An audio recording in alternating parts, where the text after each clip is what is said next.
Andy, is Christianity a psychological crutch? Do you know, I hear that question, that objection, Alan, from atheists quite frequently, and I guess it runs like this. Religion is merely a comfort blanket, a psychological crutch for people who are just too weak to deal with the difficulties of life, and thus Christians believe in God, not because it's true, but because it's comforting, it's soothing to believe there's a beneficent being up there in the sky, that there's life after death, and so on. It's a very kind of sneering way of dismissing religious belief without even looking at it. Without even looking at it. Interesting, that assumption. Sounds to me like Andy is trying to dismiss conclusions reached after looking at Christianity. Because who could possibly think that about his firmly held beliefs? Let's do this.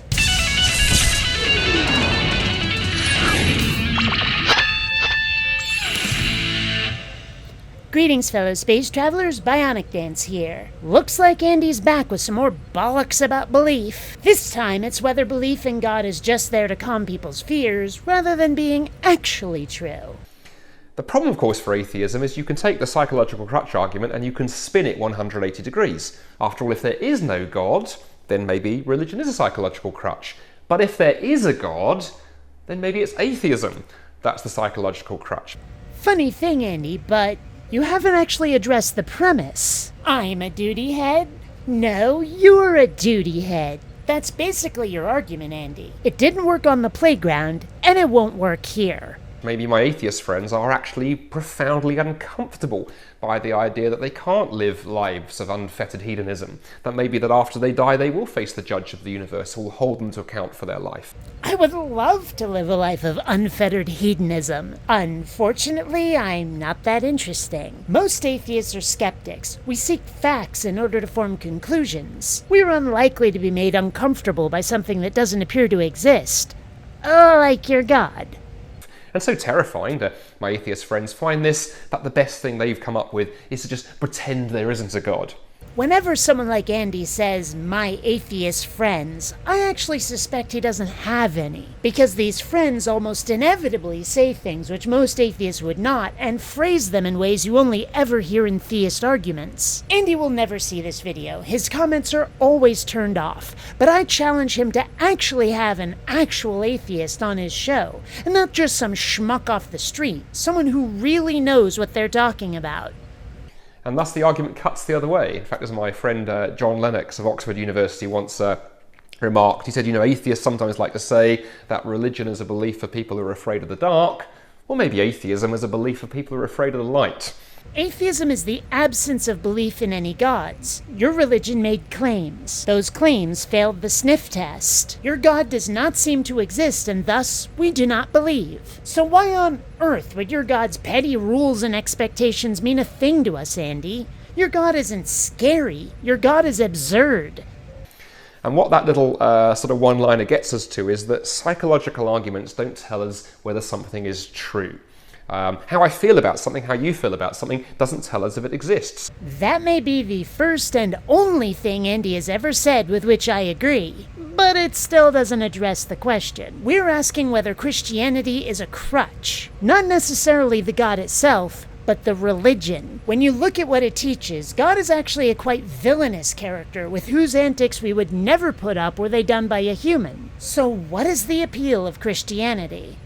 And when it comes to atheism and Christianity, I think there's only one good reason to be an atheist, there's only one good reason to be a Christian, and that's if it's actually true. I disagree. While it's true that were it shown that a God exists, I would no longer be an atheist, that does not mean I'd be a Christian. For starters, it might not even be the Abrahamic God that exists. And even if it was, as I said, that God is quite a disgusting character who would never get my allegiance. I'd be a believer, but not a Christian. We knew that the Axis powers existed in World War II, but that wasn't enough for everybody to sign up to be a stormtrooper, now was it?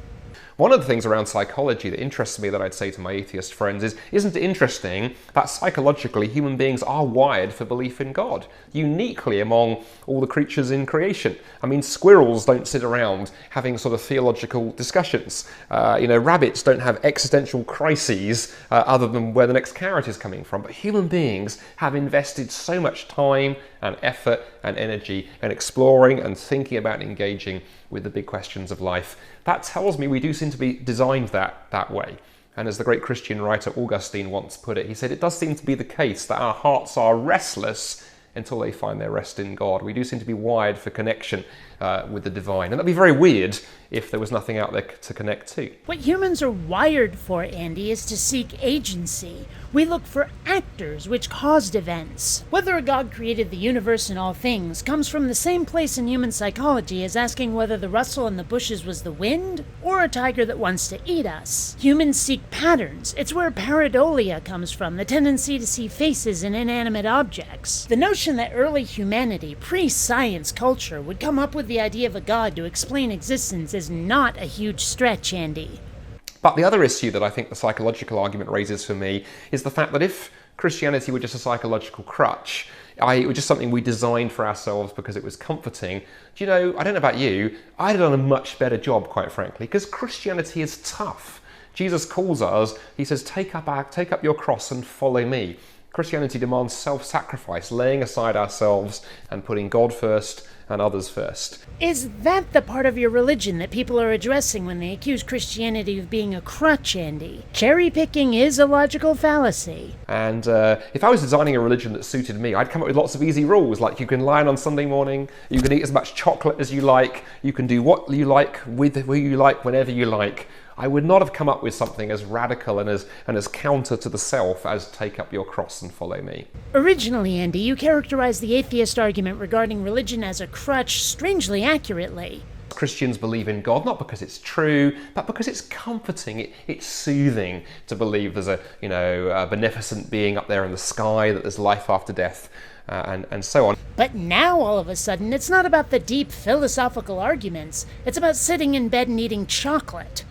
And so, yes, Christianity offers tremendous benefits to us. It offers us forgiveness. It offers us peace with God. It offers us hope and identity and all of those things, but at great personal cost. Offering forgiveness and hope, the idea that death isn't the end of your existence and so on, that is the crutch. These things terrify people. Not having answers makes us uncomfortable, vulnerable, and Christianity offers them a way out. So what if it comes at a cost? Something earned has more value than something given, or so it usually seems. You're making my argument for me. It's almost like you don't even understand it. But of course, the reason Christianity can demand that cost is because Jesus paid that great cost to make all of that possible. But that's not a psychological claim. That claim about Jesus is a historical claim, and the only way to know whether it's true is to examine the evidence. And then having examined the evidence, if as an atheist you begin to realise actually there's a horrible chance this may actually be true, if you then turn and walk away, well, that's you who has a psychological problem, and it's probably one that even the greatest psychiatrists can't personally help you with. The historical evidence is on the side of atheism, Andy. So there's that. Until next time, fellow space travelers, this is BionicDance saying don't run on automatic. Instead, please think. We knew that the Axis powers existed in World War II, but that wasn't enough for every bit of Originally, Andy, you characterized the atheist argument regarding.